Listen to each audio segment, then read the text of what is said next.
Hola a todos y todas, bienvenidos a Viaje al Sentido. Hoy tenemos el lujo de tener con nosotros a Alain Vigneault.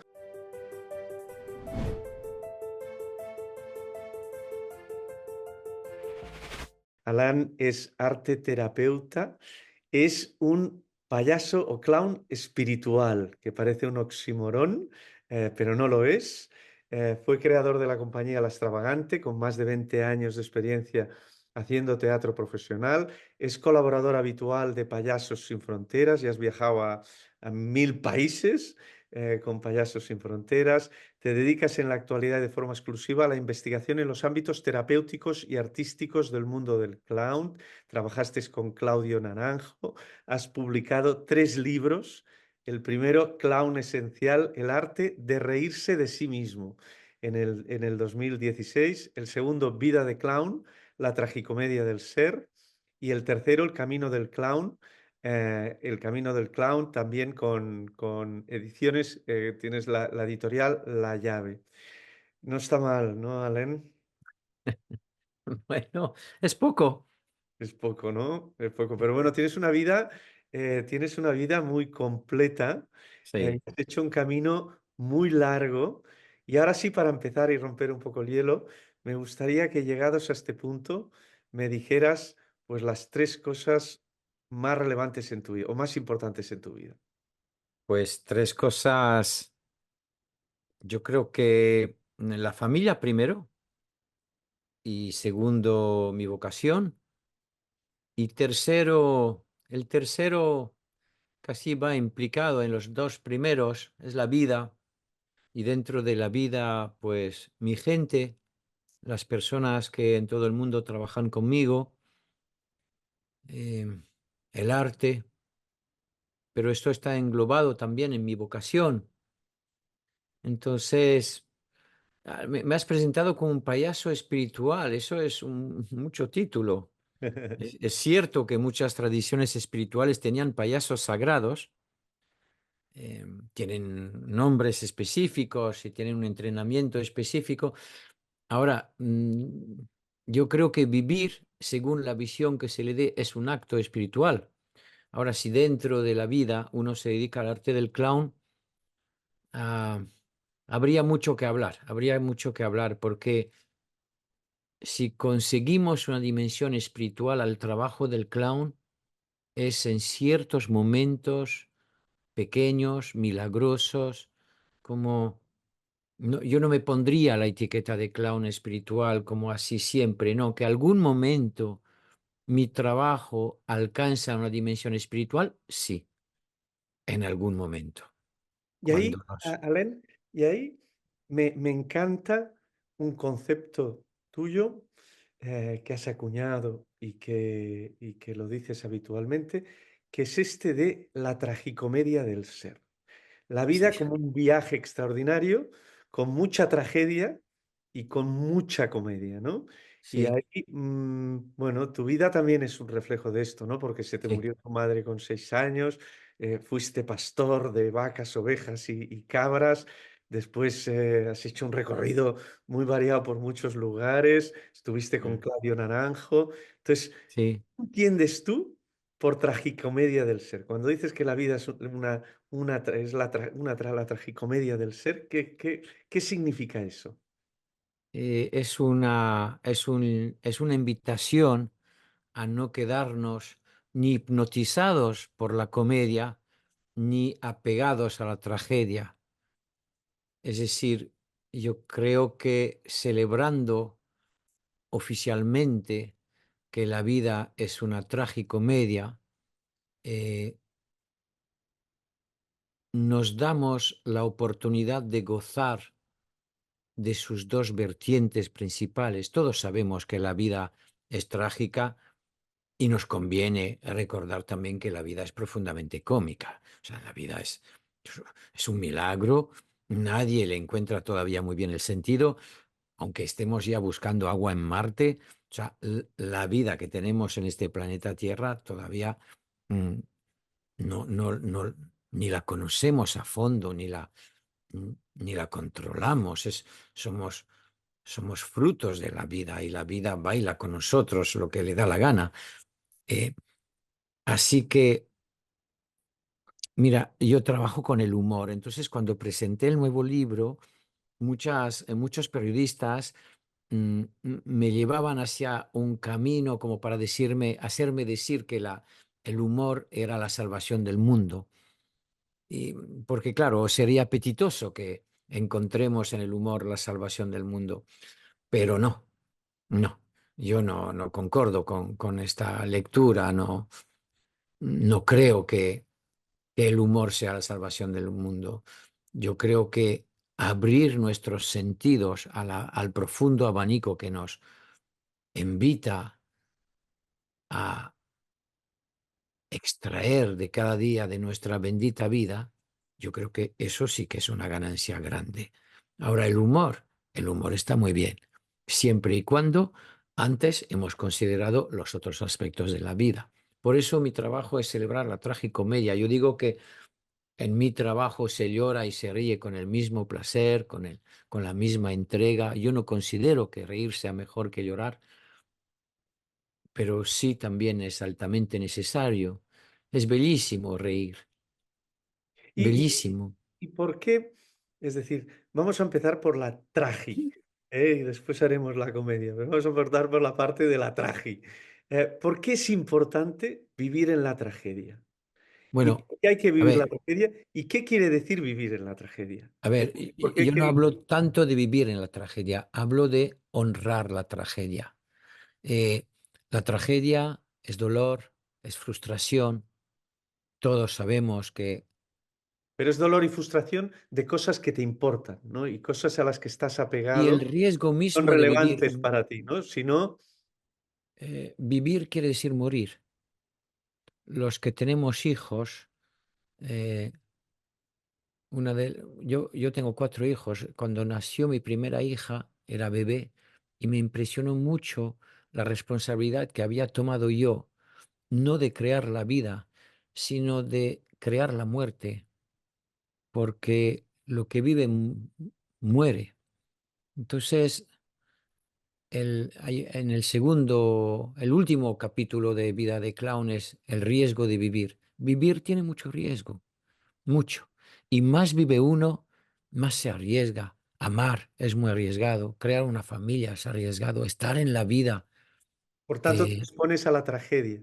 Y si no te sí, expusieras a la tragedia, no amarías, no vivirías con intensidad, yo, te quedarías como sí, yo creo que apartado del por comentario. miedo a sentir la tragedia, eh, menguamos, menguamos. Como que no queremos ver lo difícil, lo doloroso, ah, pero al mismo tiempo nos perdemos todo lo que hay de enseñanzas en este dolor. Hay mucha riqueza en el dolor, inclusive en la rabia hay riqueza. Y ahí en el mundo Entonces, espiritual, Alen, hay mucha gente como sí, que mm, intenta pasar por el dolor y el sufrimiento de puntillas porque mm, sí, es legítimo, a eran... nadie le gusta, a nadie le gusta. Pero, por ejemplo, yo trabajo con el niño interior o la niña interior y muchas veces se levantan liebres de la infancia, conocidas, algunas veces desconocidas o olvidadas o aparcadas. Eh, y estoy recordando una señora que estaba trabajando conmigo y propuse una dinámica y la señora muy, muy sincera, muy humana me dijo, señor, yo ya he llorado esta mañana. Esta dinámica no hace falta que la haga, ¿verdad? Como, como si las ganancias fuesen por litros de lágrimas. Lo que sí es cierto es que en el fondo del dolor hay ganancia, hay enseñanzas, aunque me parece legítimo que queramos caminar de puntillas por el sufrimiento, y algunos nos hemos hecho expertos en ello o expertas, nos conviene. Claudio Naranjo decía, la puerta de salida es la misma que la de entrada. Es decir, si quieres salir de tu sufrimiento, entremos en él. Es decir, no queremos borrar. Algunas personas por carácter quieren borrar la comedia, otras quieren borrar la tragedia, pero yo creo que integrando estas dos facetas de la vida, que son de la vida da para reír, para llorar. Chaplin ya lo decía, Chaplin decía, la vida, la condición humana vista de cerca es muy trágica, pero si uno se aleja, se vuelve muy cómica. Y él sabía de las dos cosas. Es decir, hay una cuestión de tomar distancia de uno mismo, de la propia identidad, de la propia historia personal. Y ahí, Alén, cuando te vas a la comedia, que ¿M? tomas esa distancia y te das cuenta, mm, que nada tiene mucho sentido, que tomas, y eres capaz de tomarte la vida con humor y verla desde lejos, también hay una tentación de decir: "Oye, no tiene ningún sentido la tragedia y, oye, todo es una gran comedia y, riámonos". Entonces muchas veces tienes incluso el riesgo de que todo te importe una mierda un poco, ¿no? O irte a la ironía o al sarcasmo o al distanciamiento o al Eh, tratamiento de la tragedia, mm, ¿no? Entonces, ¿cómo a ver, consigues mantener el baile entre la comedia y la tragedia, ¿no? es que ah, estoy, fíjate, me posiciono al opuesto de lo que acabas de decir. Es decir, nada, si uno toma distancia, se da cuenta de que nada tiene sentido. No, al revés. Si uno toma distancia, se da cuenta de que todos tiene sentido. Hay como una especie de partitura perfecta que nos engloba y cuando uno puede acceder a esta dimensión se da cuenta de que todo era necesario, todo tenía que acontecer como aconteció para que se dieran los frutos, ¿no? Entonces, es muy al opuesto, no es que nada tenga sentido, es que todo tiene sentido en una especie de sinsentido aparente. Y este sinsentido aparente eh, también conviene celebrarlo porque tenemos derecho a no entender nada, porque ah, la vida tiene, tiene un arte para marearnos, para decirnos hoy esto, mañana lo otro. Hoy en día que vamos tan rápido, estamos muy metidos en un mundo virtual, olvidándonos de nuestras raíces básicas.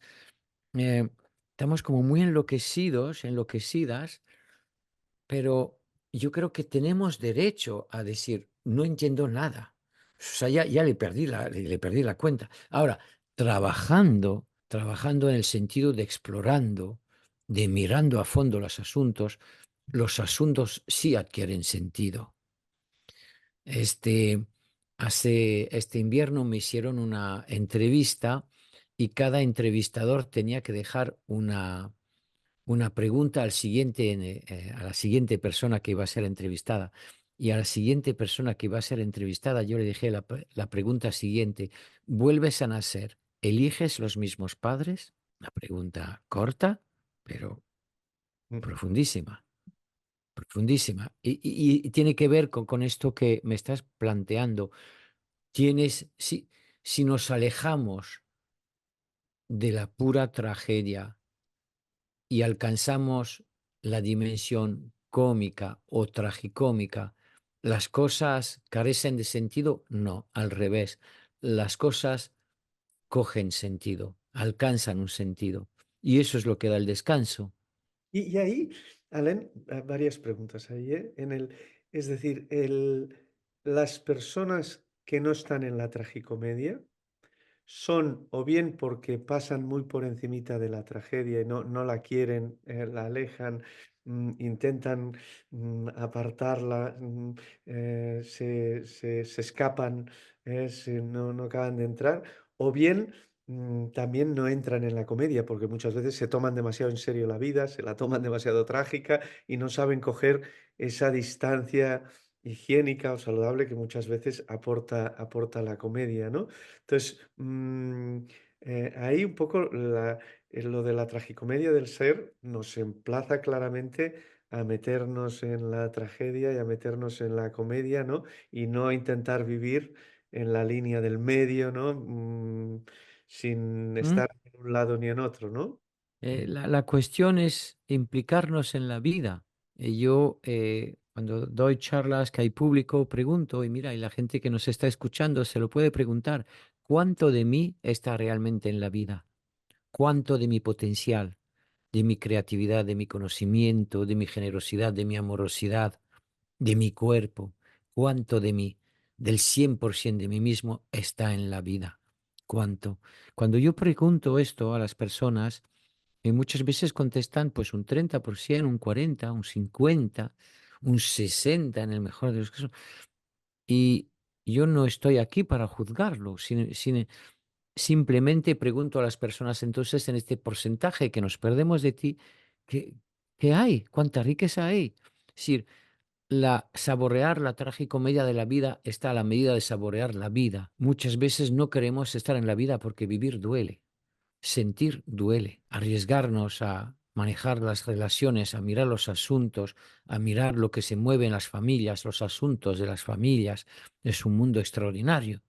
Cualquier familia supera cualquier película. Es un mundo extraordinario de lealtades, amores, desamores, secretos, trabajos de luz, de sombra. No estamos tampoco muy preparados como para cuando muchos de mis alumnos recuerdan que sus padres, cuando tenían una vocación artística, los padres decían, tú artista nada, porque de esto no se vive. A mí no me importa que se viva o no del arte.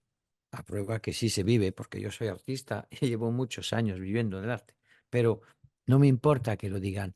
Pero ya es una restricción del campo creativo de la criatura. Ya es un menguar. Tú deja de cantar que molestas. Tú deja de moverte que molestas. O sea, hay un menguar de la energía, ¿no? Con este menguar, claro que luego no podemos estar ni en la tragedia ni en la comedia y estamos pues como en una vida gris, como los hombres grises de Momo, ¿no? De Michael Ende, ¿no? Por ahí, Estamos, ahí, Allen, con el, porque puedes, es decir, te puedes estar ahí como los hombres grises, ¿no? sí, Pero mucha gente te argumentará y te dirá, no, no, yo es que he hecho un recorrido de integración y aleluya. estoy en la paz espiritual, ¿eh? En Qué un bien. estado Pues donde que no me den siento ni alguna la clase, por tragedia favor. ni en el monte, y nada me importa, es decir, soy capaz de que nada me afecte y estoy con una paz espiritual fabulosa. Y entonces, pero a mí las tragedias no las vivo para nada y la comedia, pues tampoco mucho, ¿no? Entonces, esta paz supuesta espiritual es una falacia, es decir, la gente que está ahí es una... No, no, no, no lo diría, no lo diría. Cada persona sabrá lo que ha encontrado, lo que ha evitado, lo que sigue evitando, por dónde, hacia dónde quiere mirar, hacia dónde no quiere mirar, los frutos que le da esto, si la ganancia es mayor que la pérdida. Yo no detengo ninguna verdad absoluta, no. Yo digo que invito a las personas, que no doy consejos, invito. Si alguien me dice, encontré la paz espiritual, digo, aleluya, qué bien, qué buena noticia, la verdad no me importa que sea verdad o no. Porque y ahí, Allen, ¿qué es para ti el camino espiritual? ¿Y cómo transitarlo con éxito? Es decir, ¿qué es en tu cosmovisión y en tu entendimiento del viaje espiritual? Mm, cómo lo definirías en tu caso? Yo creo que estoy, en todo caso, muy al principio del mío. Soy demasiado joven todavía para hablar de un viaje espiritual, de una dimensión espiritual. Es una visión, cito muchas veces al poeta Rumi, ¿no? Al sufi, que decía, convierte tu cuerpo en una visión, hazte mirada.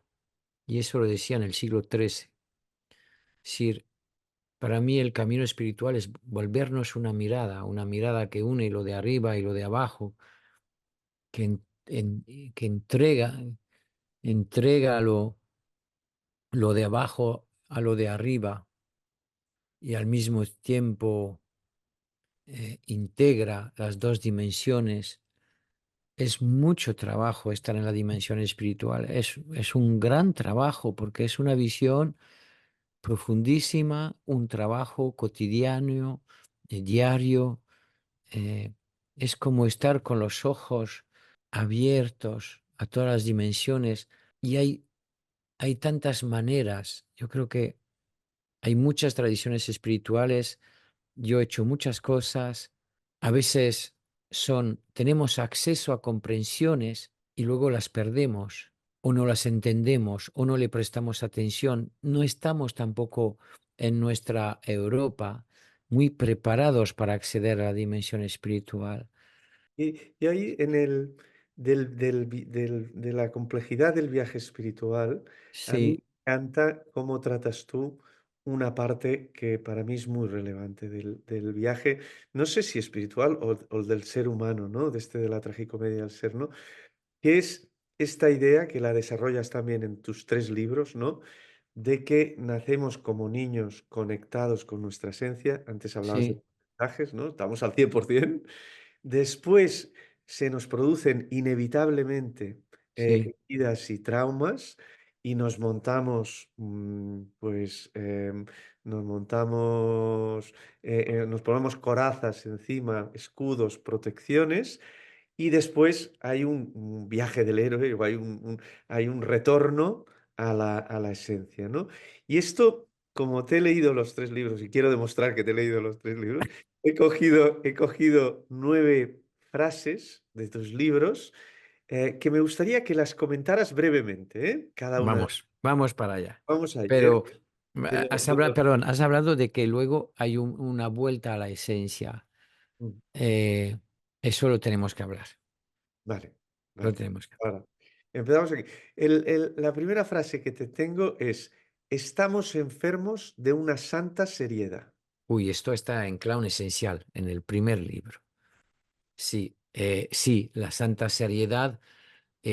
¿Por qué la llamo así, la santa seriedad? Es como cuando que estamos apegados a la dimensión trágica de la vida, como que vivir es un asunto serio, que hay que cumplir, ¿no? Em, y esta santa seriedad nos estrecha el campo creativo. Como tenemos miedo de perder lo poco que tenemos, cuando no somos absolutamente nada. La santa seriedad, sí, muy interesante la santa seriedad. Y digo que estamos enfermos porque sí, es una enfermedad que nos priva de una dimensión más humana, más amorosa. Tenemos mucho miedo al contacto. Aquí en Europa veo muchas veces personas que se cruzan, no se dicen ni buenos días, o dices buenos días, nadie te contesta, pero va sobre todo con estar apegados a... Por eso es santa, porque es como que una devoción que le tenemos, ¿no?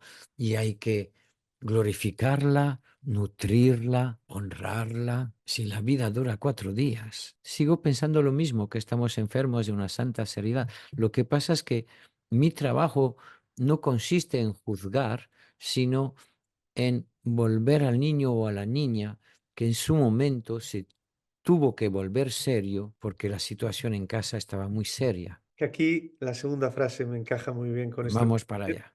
que dice: "Tenemos que aprender a ser uno mismo". Pues buena suerte. Sí, quien lo pueda descubrir, quién es. Yo creo que el gran trabajo es el trabajo de la conciencia, que Y es por la que aquí nos... la tercera frase es: "El lobo está dentro de casa". Ah, bueno, esto, el lobo está dentro de casa, esto es del último libro, Mm. del capítulo del arte de estropear la infancia. Pero tu segunda, ¿cómo era la segunda frase? Aprender a ser uno mismo, cómo ser. Sí, eso, ser uno mismo. Claro, yo trabajo con el clown. El clown es un ejercicio de transparencia.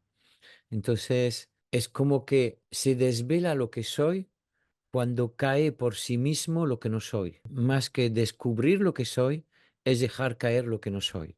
Y la cuarta frase, que me va muy a cuento, dices: "El clown debe ser honesto y vulnerable". Bueno, eso hace parte de la gramática del juego clown, son unas premisas del espíritu clown, eso es así, y por eso es curativo, por eso nos hace bien y por eso también es muy difícil, porque no estamos acostumbrados a ser transparentes y vulnerables. En la infancia, frente a situaciones, nos hemos hecho fuertes o intransigentes, o duros, o duras, o ausentes. Hemos huido de nosotros mismos, ¿no? Entonces, esto sí, es así. Pero tu tercera frase, ¿cuál era? El lobo está dentro de casa. Así. Esto está en el tercer libro cuando hablo de que de quién se supone que nos tenía que proteger era el lobo más asustador, o sea que teníamos el lobo en casa, en vez de quién nos tenía que proteger de los lobos que estaban fuera, era en sí mismo un lobo o una loba a veces también, ¿no? Pero eso es un aspecto práctico, está en un capítulo del Camino del Clown, donde documento con muchos testimonios cómo ciertos padres tienen un arte para estropear la vida que han dado a sus hijos y a sus hijas, ¿no? Los padres que son lobos convierten a sus hijos en lobos también. Sí, yo considero que una criatura abusada se convierte en un abusador. Que el abusa Cuando hablamos de abuso, la gente puede pensar que son cosas muy graves, ¿no? Y a veces Sí, el son cosas muy graves y se habla muchas abusible, veces del abuso sexual y además del abuso sexual, que infelizmente es una plaga internacional. No hay país donde yo no vaya a trabajar que esto salga. Hay, hay además de esta forma, más formas de abuso. Es muy fácil para un adulto abusar de una criatura. Hay castigos injustos, durísimos. Hay golpes, hay amenazas.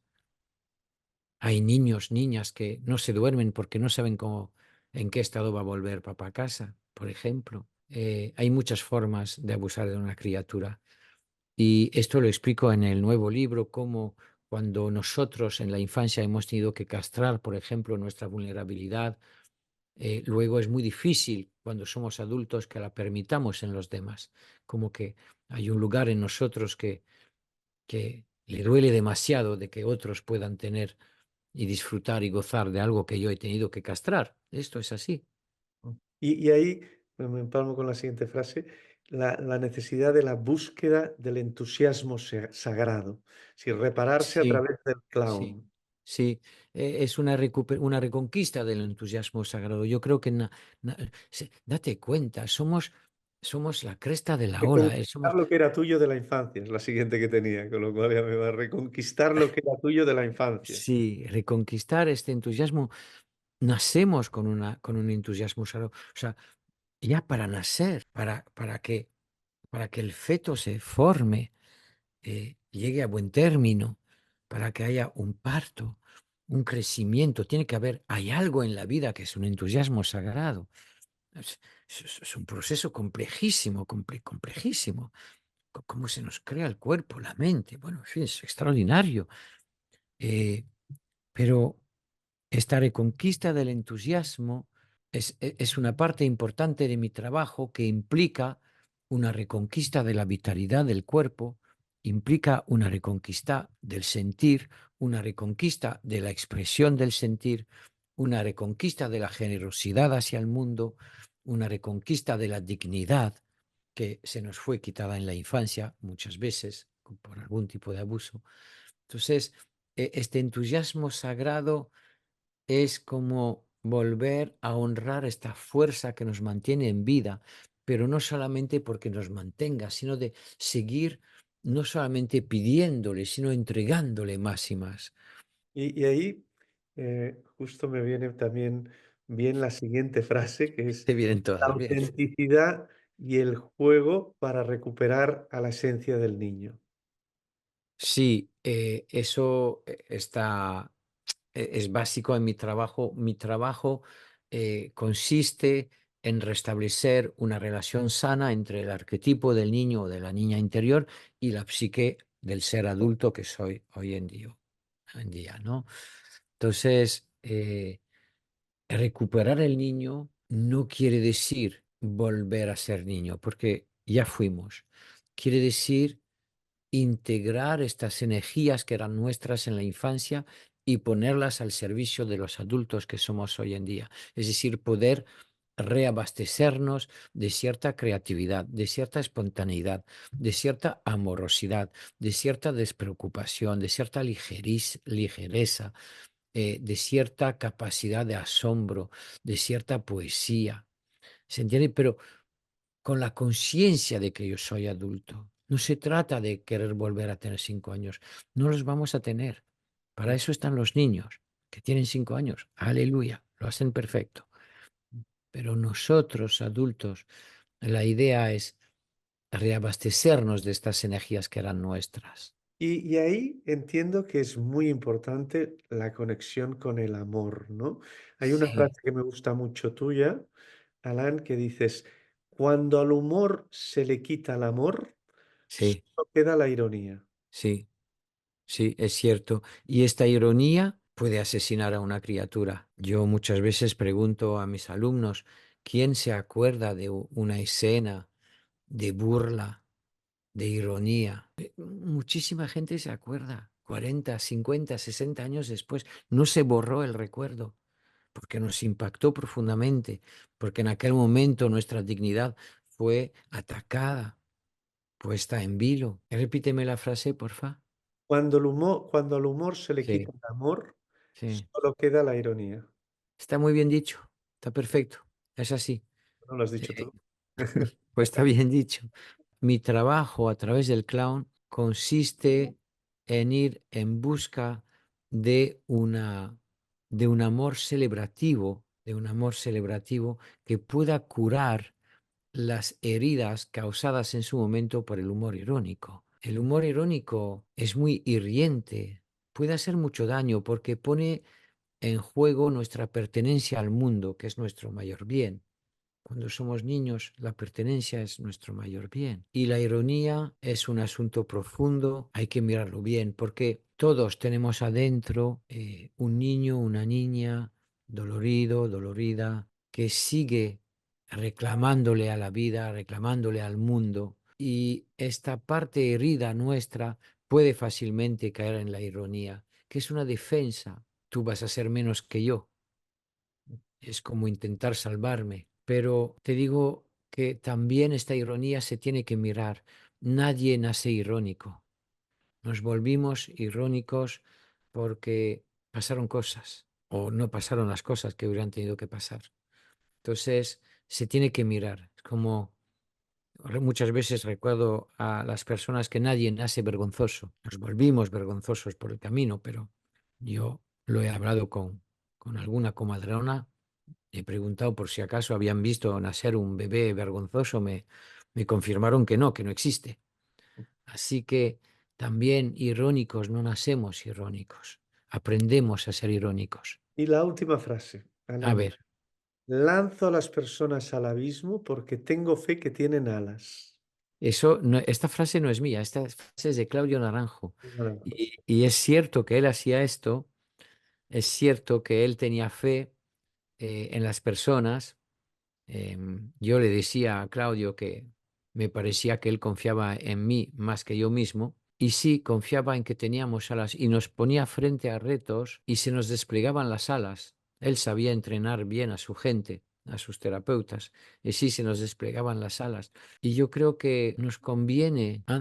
Hemos empezado, tus primeras palabras hablaban de pasar por la vida de puntillas, ¿no? Y no nos asomamos a muchos precipicios, inclusive precipicios amorosos, por miedo a que no vamos a tenerlas, y sí las tenemos. Y me gustaría que la gente se llevase la idea de que simplemente esas alas, por lo que sea que pasó, por circunstancias, por las propias heridas de nuestros padres, de nuestros abuelos, que no pudieron hacer psicoterapia ni nada de ello. Estas alas fueron como difuminadas, borradas, como borradas en un dibujo, pero ahí están, solo están esperando.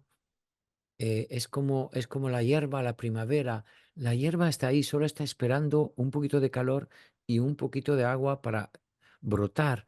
Estas alas están ahí y solo están esperando las circunstancias adecuadas, el marco correcto, la seguridad, el permiso. Por eso también hay un capítulo en el nuevo libro que se llama El permiso, porque mucho de mi trabajo es dar permiso a las personas. Y entonces las personas despliegan sus alas, pero están ahí esperándonos, Y, esperándonos. y ahí entrando ya en una cuestión más práctica, ¿vale? Ujú. Este camino psicológico o espiritual, que ahí también te quiero preguntar si hay diferencia para ti entre el camino psicológico clásico de hacer una psicoterapia y abundar en tus traumas y en tu tal o cual, o el camino espiritual que supuestamente pues, es ponerte en silencio y transitar a estados expandidos de la conciencia y cosas así.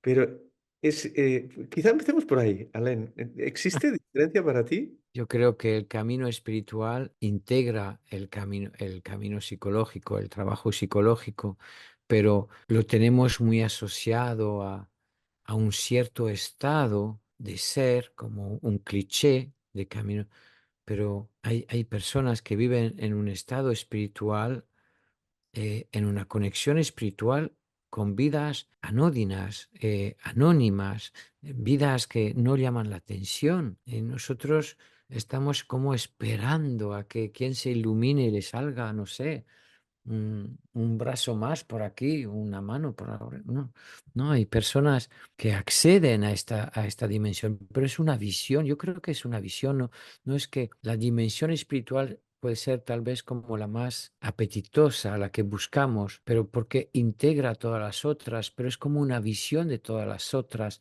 Yo creo que el camino es la visión espiritual del camino, más que el camino espiritual. Bien. Sí, sí, yo me Y, y- quedaría con esto.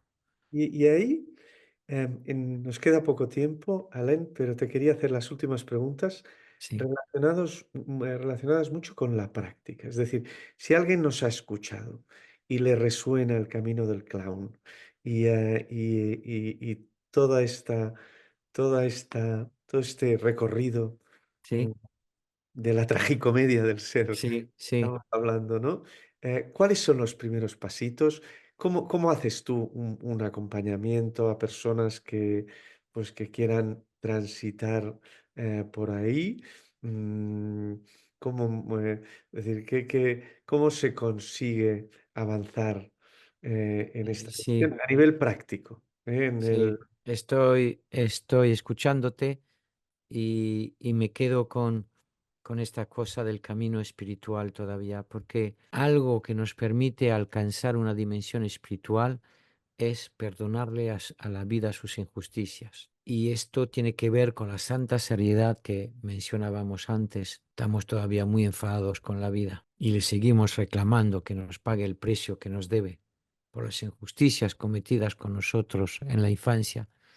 Entonces, perdonarle a la vida son elementos, varios elementos que se necesitan para alcanzar una visión espiritual de nuestro camino, de nuestro muy breve camino por la faz de la tierra. Y el trabajo psicoterapéutico hace parte, perdonarle a la vida hace parte, entender todo lo que pasó, cómo pasó, acercarnos al arte, entregar nuestra amorosidad al mundo. Mi trabajo consiste en reparar el puente con el mundo, y porque este muchas veces, trabajo, Alan, ¿cómo lo haces? Es decir, pues, ¿cómo funciona? trabajo, hay muchas maneras de trabajar el clown. Yo me especialicé en hacer este va y viene entre el clown técnico, digamos, y el trabajo personal. Primero trabajamos con la persona, hay dinámicas, juegos, hay ejercicios para crear un clima de expresión, de confianza, de seguridad. Y luego poco a poco nos vamos acercando al clown. Ponemos una nariz de clown que para mí no simboliza la comicidad, sino la transparencia de la Y persona. el reírte de ti mismo también, ¿no? Un Pero poco. eso es muy difícil. Eso se consigue después de mucho tiempo. Es muy difícil que yo me ría de mí mismo. Antes no consigo curar al niño que fue burlado, que fue humillado, que fue abandonado y que sigue vigente dentro de mí. Es muy difícil. Nos apetece reírnos de nosotros mismos y parte de mi trabajo es buscar esta bendición de poder reírnos de nosotros. Y lo hacemos, pero te diría que antes también lloramos lo que tenemos que llorar. Entonces, poco a poco ponemos la nariz, luego hacemos improvisaciones de clown. La improvisación en clown es un ejercicio de libertad, es un abismo, es un abismo. Yo trabajo con grupos, entonces creamos un ambiente de transparencia, de amorosidad, de presencia. Mi trabajo tiene una dimensión escénica, hay un hecho escénico, hay un trabajo creativo, hay un trabajo de contacto directo con el público. Después, cuando seguimos avanzando en el camino del clown, permito que clowns representen la realidad de una persona o el interior de una persona. O sea, llevamos un poquito lo sistémico al lenguaje del clown. Y es extraordinario ver la potencia que gracias a la poesía, que eso es una dimensión del juego clownesco, eh, es increíble ver la sanación que traen esos trabajos, porque trabajan desde el respeto, desde también un cierto no saber, desde un cierto atrevimiento a crear a partir de cosas que pueden ser dolorosas y no buscar la comicidad. Yo le digo a mis alumnos, No os pido que me hagáis reír, os pido que me hagáis soñar. Llévenme, llévenme por otros mundos, llévenme a soñar. Y en este mundo de ensoñación, ahí encontramos mucha sanación. Y no es que luego se nos pincha el globo y volvemos a... No, es difícil de explicar aquí porque es un trabajo complejo, profundo, pero te diría una cosa muy importante que es que el clown trabaja en contacto directo con el público. Entonces el público, nosotros no trabajamos en teatro, aunque como tú bien has dicho, yo fui payaso profesional durante casi más de 20 años. Pero el grupo, el resto del grupo nos hace de público y haciéndonos de público nos hace de testigo. Es como el representante del mundo. Entonces cuando las personas que están evolucionando en escena bajo la protección de la nariz de clown, que repito, no es el símbolo de la comicidad. Cuando se dan cuenta que pueden pertenecer al mundo, que pueden ser queridas por el mundo, aun cuando el mundo sabe de sus sombras, de sus secretos, de sus vergüenzas, de sus rabias, de sus limitaciones y de sus confusiones, muchas cosas se arreglan. Porque el asunto no es lo que me pasa. El asunto es lo que yo te escondo porque no quiero que sepas lo que me pasa. Y si te lo escondo es simplemente por miedo a que me dejes solo. Y solos nadie quiere estar. Entonces nosotros, el clown tiene un poder enorme escénicamente porque tiene la poesía, tiene la música, tiene el lenguaje, tiene el cuerpo, tiene el silencio. En fin, hay cosas técnicas del clown que aquí no caben, pero tiene un abanico de herramientas muy poderosos, muy poderosas como para poder darle al mundo lo que soy, de verdad, por dentro. Y por eso mi trabajo se llama clown esencial, porque entonces cae el ego, cae las armaduras, los carapazones y surge la esencia de la persona. Y ahí sí, mi trabajo en aquellos momentos tiene una dimensión espiritual.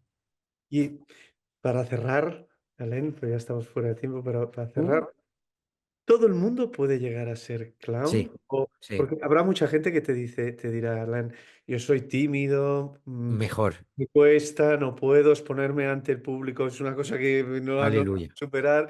Es decir, realmente todo el mundo Sí, puede acceder y puede llegar a sí, convertirse en clown, ¿sí? sí. Conmigo, sí. No hay persona que no tenga adentro un clown o una clown maravilloso, maravillosa. No la conozco. Ahora bien, no todo el mundo llega con la misma velocidad.